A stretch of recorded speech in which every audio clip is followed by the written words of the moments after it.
മെറ്റനായ ministries YouTube ചാനലിലേക്ക് ഏവർക്കും സ്വാഗതം. ഞാൻ നിങ്ങളോട് നേരത്തെ പറഞ്ഞിരുന്നൊരു കാര്യമാണ് ആത്മീയ നിയമങ്ങൾ എന്ന് പറഞ്ഞു. ആത്മീയ നിയമങ്ങളെക്കുറിച്ച് സംസാരിക്കാം. ഈ ആത്മീയ നിയമങ്ങൾ എന്ന് പറയുമ്പോൾ എന്താണ് ഈ ആത്മീയ നിയമങ്ങൾ എന്ന് പലരും ചോദിക്കും. സ്പിരിച്വൽ ലോസ്, ഇത് കൽപ്പനകളാണോ 10 കൽപ്പനകളാണോ എന്നുള്ള ഒക്കെയുള്ള ചിന്തകൾ നമുക്ക് വരും. ഈ ഒരു സാധനം നമ്മൾ പർച്ചേസ് ചെയ്യുമ്പോൾ, നല്ല സാധനങ്ങൾ, ഞാൻ ഉദ്ദേശിച്ച പ്രൊവിഷൻ സാധനമല്ല, ഈ ഇലക്ട്രോണിക് ഐറ്റംസ്, ഇലക്ട്രിക്കൽ ഐറ്റംസ് ഒക്കെ നമ്മൾ പർച്ചേസ് ചെയ്യുമ്പോൾ അതിനോടുകൂടി ഒരു ഓണേഴ്സ് മാനുവൽ കാണും. എന്തിനാണ് തരുന്നത്?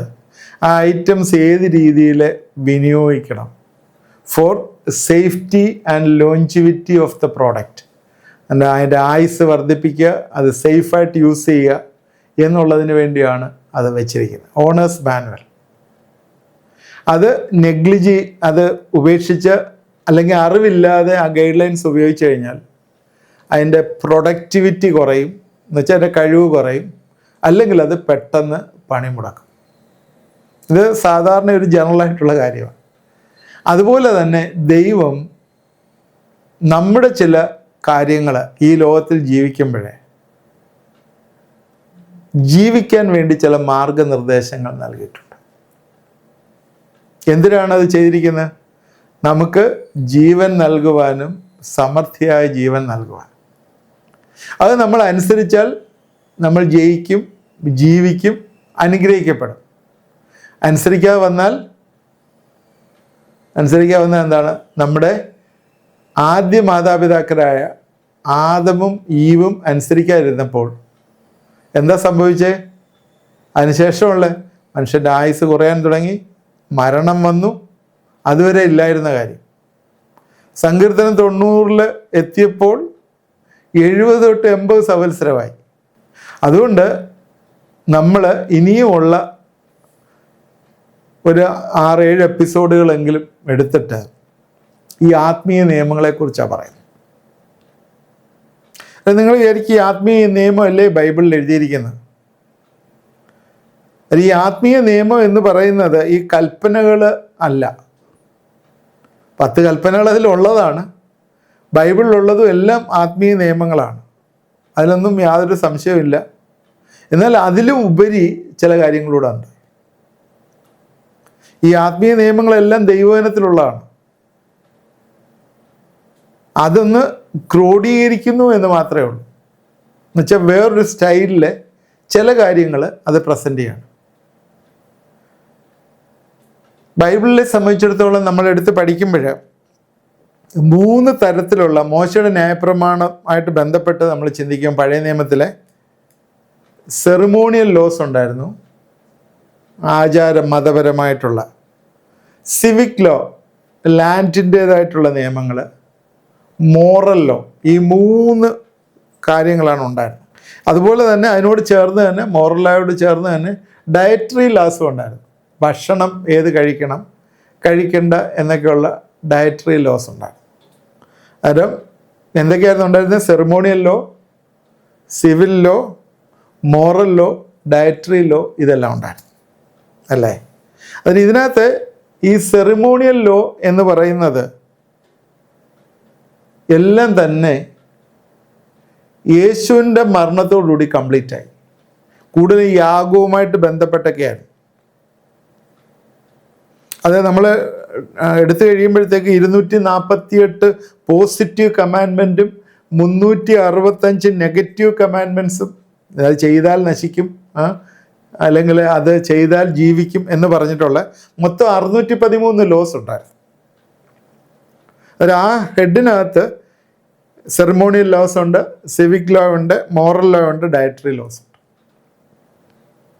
സെറിമോണിയൽ ലോ എല്ലാം യേശുവിൻ്റെ ക്രൂശീകരണത്തോടു കൂടി ആ സെറിമോണിയൽ ലോയുടെ എല്ലാം പൂർണ്ണത യേശു ക്രിസ്തു കൊണ്ടുവന്നു. സിവിക് ലോ എന്ന് പറഞ്ഞാൽ ലാൻഡുമായിട്ടും അല്ലെങ്കിൽ സഹോദരനെ സ്നേഹിക്കുന്നതുമായിട്ടൊക്കെ ബന്ധപ്പെട്ടിട്ടുള്ള കാര്യങ്ങളായിരുന്നു സിവിക് ലോ. അതിപ്പോഴും യഹൂദന്മാരത് ഫോളോ ചെയ്യുന്നുണ്ട്. അത് യഹൂദന്മാരെ സംബന്ധിച്ചിടത്തോളം വെച്ചിരിക്കുന്നതാണ്. ഓരോ സ്റ്റേറ്റുകൾക്കും വേറെയാണല്ലോ. ഡയറ്ററി ലോസ്, ഇന്ന ഭക്ഷണം കഴിക്കണം, ഇന്ന ഭക്ഷണം കഴിക്കണ്ട, അത് നല്ലത് ഏതാണ്, ക്ലീൻ, അൺക്ലീൻ, അല്ലേ, അൺക്ലീൻ, ക്ലീൻ എന്നൊക്കെ പറഞ്ഞ്, അത് ശരിക്കും പറഞ്ഞാൽ അത് ഒരു രീതി നല്ലതാണ്. കാരണം അതൊക്കെ ക്ലീൻ ആയിട്ടുള്ളത് കഴിച്ചാൽ ശരീരത്തിന് ആരോഗ്യം കിട്ടുന്ന ദൈവത്തിൻ്റെ പ്രിൻസിപ്പിളിലുള്ള കാര്യങ്ങളാണ്. ആ സമയത്തൊന്നും അത്രയും സയൻസും ടെക്നോളജിയൊക്കെ അതിനെ മാറ്റി അല്ലെങ്കിൽ വേറൊരു പ്രോഡക്റ്റാക്കി യൂസ് ചെയ്യാനുള്ളതൊന്നും ഇല്ലായിരുന്നു. അതുകൊണ്ട് ദൈവത്തിൻ്റെ സന്നിധിയിൽ നല്ലതാണ്. എന്നാൽ പൗലോസ് കൊരിന്ത്യ സഭയിലേക്ക് വന്ന് പറഞ്ഞപ്പോഴത്തേക്ക് അകത്തോട്ട് പോകുന്നതൊന്നും കുഴപ്പമില്ല, അകത്തുനിന്ന് പുറത്തേക്ക് വരുന്നതാണ് കുഴപ്പം. അതുകൊണ്ട് എന്ത് കഴിച്ചാലും സ്തോത്രം ചെയ്ത് കഴിച്ചോളാനും ഒക്കെ പറഞ്ഞത് നമുക്കറിയാം. അതിലേക്ക് ഞാൻ കയറുന്നില്ല. പിന്നെ ഉള്ള അറിയാം മോറൽ ലോസ്. ഈ 10 കൽപ്പനയൊക്കെ മോറൽ ലോസിനകത്ത് വരുന്നതാണ്. ഈ മോറൽ ലോസ് ഇപ്പോഴും നിലനിൽക്കുന്നു എന്ന് നമ്മൾ മറന്നുപോയിരുന്നു. യേശുക്രിസ്തു മോറൽ ലോസ് ചെയ്ത സമയത്ത് അത് കുറച്ചും കൂടി അങ്ങ് റിഫൈൻ ചെയ്തു. ഇപ്പോൾ ഉദാഹരണം പറഞ്ഞാൽ, വ്യഭിചാരം ചെയ്യരുത് എന്ന് പറഞ്ഞിരിക്കുന്ന കൽപ്പന, 10 കൽപ്പനയിലെ യേശുക്രിസ്തു പറഞ്ഞിരിക്കുന്നത് ഹൃദയത്തിൽ ചിന്തിക്കുന്നത് പോലും വ്യഭിചാരമായി തീരുന്നു എന്നുള്ളതാണ്. ശ്രദ്ധിക്കുക, ഹല്ലേലൂയ. ഹൃദയത്തിൽ ചിന്തിക്കുന്നത് പോലും വ്യഭിചാരമായി തീരുന്നു എന്ന് യേശു പഠിപ്പിച്ചു. അത് കുറച്ചുകൂടെ റിഫൈൻ ചെയ്ത്, അത് നമ്മൾ വിചാരിക്കും ഇത് ഹാർഡായിപ്പോയി അല്ലേ, ഇതിൻ്റെ കണ്ണ് പാപം ചെയ്യുന്നെങ്കിൽ അതിനെ ചുഴന്നെടുത്ത് കളയുക, അല്ലെങ്കിൽ കണ്ണില്ലാതെ കണ്ണില്ലാതെ സ്വർഗത്തിൽ പോകുന്നതാണ് നരകത്തിൽ പോകുന്നതിലും നല്ലത് എന്നൊക്കെ പറഞ്ഞ് യേശു പഠിപ്പിച്ച കുറച്ചും കൂടെ സ്ട്രിക്റ്റാക്കി എന്നുള്ളതിനൊക്കെ ഉപരിയായിട്ട് ഈ നിയമങ്ങൾ ആ സമയത്ത് എക്സ്റ്റേണലായിട്ട് ചെയ്തുകൊണ്ടിരിക്കുന്ന ഒന്നായിരുന്നു. എക്സ്റ്റേണലായിട്ട് ചെയ്തുകൊണ്ടിരിക്കുക. ഡൈവേഴ്സിൻ്റെ കാര്യവും ഒക്കെ അതുമായിട്ട് ബന്ധപ്പെട്ടാണല്ലോ. എങ്ങനെയെങ്കിലും ഭാര്യ ഉപേക്ഷിക്കണം, അതാണ് റബ്ബിമാർ പഠിപ്പിക്കുന്നതിന് നിയമങ്ങൾ. മൊസൈക്ക് ലായിൽ എങ്ങനെയെങ്കിലും ഭാര്യ ഉപേക്ഷിക്കണം, എന്തിനാണ് വേറൊരാളിനെ കല്യാണം കഴിക്കാൻ. അങ്ങനെ ഒരു ഉപേക്ഷണപത്രം റെഡിയാക്കാൻ വേണ്ടി ആളിൽ പരക്കം പായുന്നതുകൊണ്ടാണ് ദൈവം പറഞ്ഞത് മലാക്കി പ്രവചനത്തിലെ വിവാഹമോചനം ഞാൻ ദ്വേഷിക്കുന്നു. കാരണം അത് അവൻ്റെ ഒരു താല്പര്യത്തിനനുസരിച്ച് ക്രിയേറ്റ് ചെയ്യപ്പെടുകയാണ്. യേശുക്രിസ്തു ആ പാപിയായ സ്ത്രീയെ പിടിച്ച് യേശുവിന് മുമ്പിൽ കൊണ്ടുവന്നു കഴിഞ്ഞപ്പോൾ യേശു എന്ത് പറഞ്ഞ്, യേശുവിനറിയാം ന്യായപ്രമാണപ്രകാരം മോശയുടെ നിയമപ്രകാരം കല്ലെറിഞ്ഞു കൊല്ലണം അവളെ. യേശു അന്നേരം പറഞ്ഞായിരുന്നു നീ പാപിയാ, നീ അപ്പോഴേ മാനസാന്തരപ്പെടണമെന്ന് യേശു പറഞ്ഞില്ല. യേശു പറഞ്ഞ പാപമില്ലാത്തവൻ കല്ലെറിയട്ടെ എന്ന് പറഞ്ഞു. അത് അവർക്ക് ചിന്തിക്കാനൊരു സമയം കൊടുത്ത് അവരെ തന്നെ ഒന്ന് എക്സ്പോസ് ചെയ്യാനായിട്ട് യേശു എടുത്തപ്പോഴേ അവരെല്ലാം കല്ലിട്ടിട്ട് പോയി, ആരെയും കണ്ടില്ല. എന്നാൽ സ്ത്രീ മാത്രം നിൽക്കുമ്പോഴേ സ്ത്രീയോട് അഡ്രസ്സ് ചെയ്യുക, ഇനിമേലാൽ പാപം ചെയ്യരുത്. ആദ്യമേ യേശു ഇനിമേലാൽ പാപം ചെയ്യരുതെന്ന് പറഞ്ഞിരുന്നില്ല, അപ്പോഴേ സ്ത്രീ കയറ് കിട്ടിയനെ, അവളെ കൊന്നനെ. അതുകൊണ്ട് ബുദ്ധിയോടുകൂടി പുതിയ നിയമത്തിലെ നമ്മളെ ദൈവം തന്നിരിക്കുന്ന ഈ മോറൽ ലോസ് റീഡിഫൈൻ ചെയ്താണ് നമ്മൾ പുതിയ നിയമത്തിൽ യൂസ് ചെയ്യുന്നത്. അതുമാത്രവുമല്ല, കൃപയുടെ ഒരു ഗ്രേസിൻ്റേതായിട്ടുള്ള ഒരു വിശ്വാസം, കൃപയാലല്ലോ വിശ്വാസം മൂലം നാം രക്ഷ പ്രാപിച്ചിരിക്കുന്നത്, അത് വന്നിരിക്കുമ്പോൾ അതുമായിട്ട് ബന്ധപ്പെട്ട് ദൈവം നമ്മുടെ പാപങ്ങൾക്ക് വേണ്ടി എന്നേക്ക് യാഗമായി തീർന്നതിനാൽ നമ്മളെ കൃപയാൽ ദൈവം വീണ്ടെടുക്കുന്ന ഒരു ദൈവത്തെക്കുറിച്ചുമാണ് നമ്മൾ പഠിക്കുന്നത്. അതുകൊണ്ട് ഈ മോറൽ ലോസ് എല്ലാം തന്നെ ദൈവത്തിൻ്റെ ആ വിശുദ്ധിയെ കാണിക്കുന്നതും, ഈ ലോസ് എല്ലാം അങ്ങനെയാണ്. അത് ദൈവം പറഞ്ഞിരിക്കുന്ന ലോസിനകത്തൊക്കെ തന്നെ ചില ആത്മീയ മർമ്മങ്ങൾ ഉണ്ട് എന്ന് നമ്മൾ മറന്നുപോയി. അതുകൊണ്ട് ഈ ആത്മീയ മർമ്മങ്ങൾ ഇതിൽ കൂടി കൊണ്ടുവരാൻ നമ്മൾ പറഞ്ഞു, ഇതെല്ലാം തന്നെ മിസ്റ്ററീസാണ്. ഈ സ്പിരിച്വൽ ലോസിനകത്ത് ഒരുപാട് മിസ്റ്ററീസ് ഉണ്ട്. അതുകൊണ്ട് ഈ ആത്മീയ നിയമങ്ങൾ നമ്മൾ കൊണ്ടുവന്നിട്ട് ഈ ദൈവജനത്തിലുള്ളതും അതെടുത്ത് വെച്ചിട്ട് അതിൻ്റെ ഒരു മിസ്റ്ററിയിൽ കൂടി നമ്മളിതിനെ വിശകലനം ചെയ്യാം. അത് ഞാൻ ഈ 10 കൽപ്പനകളൊന്നുമല്ല ഇവിടെ എടുത്ത് പറയാൻ പോകുന്നത്, നിങ്ങൾ അങ്ങനെ ചിന്തിക്കേണ്ട. അല്ലെങ്കിൽ ബൈബിളിൽ പറയുന്നതായിട്ടുള്ള കാര്യങ്ങളല്ല, എന്നാൽ ചില വിഷയങ്ങൾ നമ്മൾ അങ്ങോട്ട് പോകുമ്പോൾ നമുക്ക് മനസ്സിലാവും. അത് ദൈവം തന്നു, മനുഷ്യന് വേണ്ടിയതാണ് തന്നത്. ഈ സ്പിരിച്വൽ ലോസ് ഒക്കെ തന്നെ ഈ സെലസ്റ്റിയൽ ബീയിങ്സും ഫോളോ ചെയ്യുന്നുണ്ട്. നമുക്ക് കാണാൻ പറ്റുന്നില്ല, അവരത് ഫോളോ ചെയ്യുന്നുണ്ട്. ഇനി എല്ലാവരും ഈ ആത്മീയ നിയമം പാലിച്ചു എന്ന് വിചാരിക്കുക, ലോകത്തിലുള്ള എല്ലാ മനുഷ്യരും ഈ ആത്മീയ നിയമം പാലിച്ചു എന്ന് വിചാരിക്കുക. എന്ത് സംഭവിക്കും? പാപം ചെയ്യാതെ ജീവിക്കുന്ന അവസ്ഥ വരും. പാപം മനുഷ്യന് ചെയ്യാൻ പറ്റാത്ത അവസ്ഥയിലേക്ക് വരുമ്പോഴേ, എന്ന് പറഞ്ഞാൽ ഒറിജിനലി ഉള്ള ആദാമിൻ്റെയും ഹവ്വായും പാപം ചെയ്യുന്നതിന് മുമ്പുള്ള അവസ്ഥ, അപ്പോൾ പൈശാചിക ശക്തിയുടെ വർധനവ് കുറയും. ഈ നാളുകളിൽ പൈശാചിക ശക്തിയുള്ള വർധനവ് ഒരുപാട് കൂടിക്കൊണ്ടിരിക്കുന്നതുകൊണ്ട് നമ്മളെല്ലാവരും തന്നെ അനുസരണക്കേടിൻ്റെ പക്ഷത്ത് മുൻപന്തിയിലാണ്. ദൈവനിയമം അനുസരിക്കുന്നതും അതറിയുന്നത് പോലും ഇല്ല എന്നുള്ളതാണ് സത്യം. യോഹന്നാൻ 10:10 ഞാൻ നിങ്ങൾക്ക് ജീവൻ ഉണ്ടാകുവാനും സമൃദ്ധിയായ ജീവൻ ഉണ്ടാകുവാനും വന്നിരിക്കുന്നു. യേശു വന്ന പർപ്പസ് അതാണ്. ഒറ്റൊരു സെൻറ്റൻസ് എഴുതിയാൽ മതിയായിരുന്നു അവിടെ, ഞാൻ നിങ്ങൾക്ക് ജീവൻ ഉണ്ടാകുവാൻ വന്നിരിക്കുന്നു. ഈ ജീവൻ മാത്രം പോരാ, ഈ വെറുതെ അങ്ങ് ജീവിച്ചങ്ങ് പോയാൽ പോരാ. സമൃദ്ധിയായ ജീവൻ, അബണ്ടന്റ് ലൈഫ്, അത് നമുക്ക് ആവശ്യമാണ്. നിങ്ങളതിനെക്കുറിച്ച് ചിന്തിച്ചിട്ടുണ്ടോ? യേശുവിനെ രക്ഷകനായി സ്വീകരിച്ചു, ഞാൻ സ്വർഗത്തിൽ പോകാനുള്ള പാസ്പോർട്ട് എടുത്തു. എന്നാൽ നിങ്ങളുടെ ഡെസ്റ്റിനി അല്ലെങ്കിൽ നിങ്ങളുടെ പർപ്പസിലേക്ക് നിങ്ങൾ എത്താനായിട്ടുള്ള ഫസ്റ്റ് സ്റ്റെപ്പായിട്ടേ ഉള്ളൂ. നിങ്ങളുടെ പർപ്പസിലേക്ക് നിങ്ങൾ പോകണം. അതാണ് അബണ്ടന്റ് ലൈഫ്. അതിന് ദൈവകൽപ്പനകൾ അനുസരിക്കണം.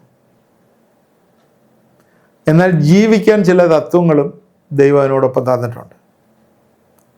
യെശയ്യാവ് 55:8-9 വാക്യങ്ങളിലെ എൻ്റെ വിചാരങ്ങൾ നിങ്ങളുടെ വിചാരങ്ങളല്ല, നിങ്ങളുടെ വഴികൾ എൻ്റെ വഴികളുമല്ല എന്ന് യഹോവ അരുളിച്ചെയ്തു.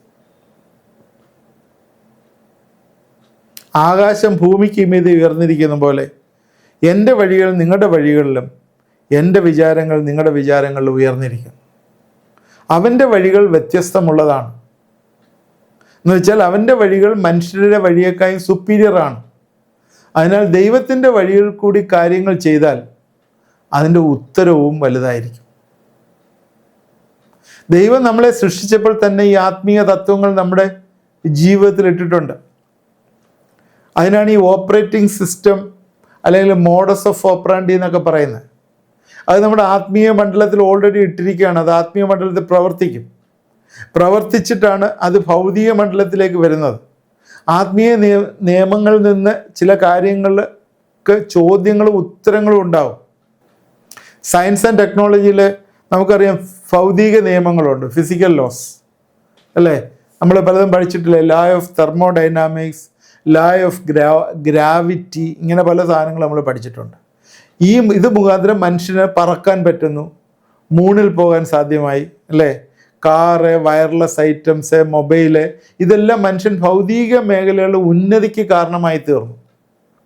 എന്നാൽ ഇതെല്ലാം മാറ്റങ്ങൾക്ക് വിധേയമാണ്. അത് നമ്മൾ മറന്നു പോകരുത്. ഈ നിയമങ്ങളെല്ലാം ലോകത്തിലെ ഒരുപോലെ ഇരിക്കുന്ന ഒന്നാണ്, ഒരു വ്യത്യാസമില്ല. ഈ നിയമങ്ങളെല്ലാം ലോകത്തിൽ ഒരുപോലെ തന്നെ ഇരിക്കുകയാണ്. എന്നാൽ ആത്മീയ കാര്യങ്ങൾ ആത്മീയ മണ്ഡലത്തിൽ നിന്ന് വരികയാണ്. ഈ നിയമങ്ങൾ ലോകത്തിൽ ഒരിക്കലും മാറ്റപ്പെടാത്ത ഒന്നാണ്. ലോകം തുടങ്ങിയ കാലം മുതൽ ഇന്ന് വരെ ആത്മീയ നിയമങ്ങൾ മാറുന്നില്ല. ഈ ഭൗതിക നിയമങ്ങളൊക്കെ ഇടയ്ക്കിടയ്ക്ക് പുതിയത് വരുമ്പോഴത്തേക്ക് മാറിക്കൊണ്ടിരിക്കും. എന്നാൽ ആത്മീയ നിയമത്തെ മാറ്റുവാനായിട്ട് സാധ്യമല്ല. അതുകൊണ്ട് ഇതറിയത്തില്ല എന്ന് പറയുന്നതും അതുപോലെ നെഗറ്റീവ് ആപ്ലിക്കേഷൻസ്, ഈ ലോയുടെ നെഗറ്റീവായിട്ടുള്ള അപ്ലൈ ചെയ്യുന്നതും അതിന് ഒരുപാട് കോൺസിക്വൻസ് ഉണ്ട് എന്ന് നമ്മൾ മറന്നു പോകരുത്. അതുകൊണ്ട് ഇത് നമ്മൾ പഠിക്കണം. ഇത് നമ്മൾക്ക് അത്യാവശ്യമായിട്ടുള്ള കാര്യമാണ്. ആത്മീയ നിയമങ്ങൾ ഒരു രീതിയിൽ പറഞ്ഞാൽ ദൈവത്തിൻ്റെ ഓപ്പറേറ്റിംഗ് സിസ്റ്റമാണ്. അതെല്ലാ മനുഷ്യർക്കും ഒരുപോലെയാണ്. നോ ഇമ്പാർഷ്യാലിറ്റി അല്ലെങ്കിൽ റെസ്പെക്ട് ഫോർ പേഴ്സൺ ഒന്നുമില്ല. No favouritism. പണക്കാരനായാലും പാവപ്പെട്ടവനായാലും പവർ ഉള്ളവനായാലും ബലഹീനനായാലും എല്ലാം ഒരേപോലെയാണ്. ആത്മീയ നിയമം. നമുക്ക് ദൈവം ഈ ആത്മീയ നിയമം തന്നിരിക്കുന്നത് നമ്മളെ നഷ്ടപ്പെടുത്തി കളയാനും ഇരുട്ടിലാക്കാനും ഒന്നുമല്ല, പിന്നെയോ നമുക്കൊരു സമൃദ്ധിയായ ജീവൻ തരാനായിട്ടാണ്. ഒരുപാട് നിയമങ്ങളുണ്ട്. നമ്മൾ ഈ നിയമങ്ങളിലേക്ക് നമുക്ക് അടുത്ത എപ്പിസോഡിൽ കയറാം. നമ്മൾ മുഖവരിയായിട്ട് ചില കാര്യങ്ങൾ പറഞ്ഞതാണ് ഇന്ന്. ശരിക്കും ഞാനിത് പറഞ്ഞ കാര്യമെന്ന് വെച്ചാൽ, ഈ ആത്മീയ മണ്ഡലത്തിൽ ഇങ്ങനെയുള്ള ചിന്തകൾ അല്ലെങ്കിൽ ഇങ്ങനെയുള്ള തോട്ട് ഇന്ന് തീരെ ഇല്ല. ഇതൊക്കെ പലതും ലോജിക്കലാണ്. നമ്മൾ ഇതിനെക്കുറിച്ച് ചിന്തിച്ചിട്ടേ ഉണ്ടാവത്തില്ല, ഇതുവരെയും ചിന്തിച്ചിട്ടുണ്ടാവത്തില്ല. ബൈബിളിലെ ചില വാക്യങ്ങൾ എടുത്തിട്ട് അങ്ങനെ ഒരു നിയമം നമ്മൾ ക്രിയേറ്റ് ചെയ്യണം. അങ്ങനെ ഏകദേശം 15ഓളം ആത്മീയ നിയമങ്ങൾ നമ്മൾ ഈ ദിവസങ്ങൾ ഡിസ്കസ് ചെയ്യും.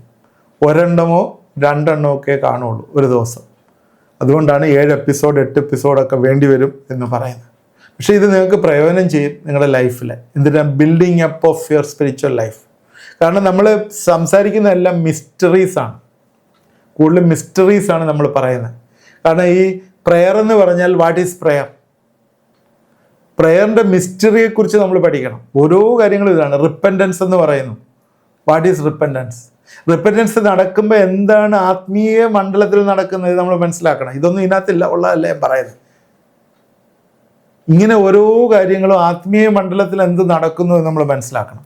അതൊക്കെ തന്നെ ബൈബിളിൽ അതിന് ചില റെഫറൻസ് വാക്യങ്ങളൊക്കെ ഉണ്ട്. അത് വെച്ചാണ് നമ്മളിതൊക്കെ പറയുന്നത്. അതുകൊണ്ട് എന്നോട് കൂടെ ശ്രദ്ധയോടുകൂടി ഇരിക്കണം. ഇതൊരു ആമുഖമായിട്ട് മാത്രം പറഞ്ഞ് ഇൻട്രൊഡക്ഷൻ ടു സ്പിരിച്വൽ ലോസ് ആണെന്ന് പറഞ്ഞു. നാളെ നമ്മൾ ദൈവം അനുവദിക്കുകയാണെങ്കിൽ ദ ലോ ഓഫ് തോട്ട്, ചിന്തയുടെ നിയമത്തെക്കുറിച്ചാണ് സംസാരിക്കുന്നത്. സ്പിരിച്വൽ ലോസ് ആണ്. ദ ലോ ഓഫ് തോട്ട്, ചിന്തയുടെ നിയമത്തെക്കുറിച്ചാണ് നമ്മൾ.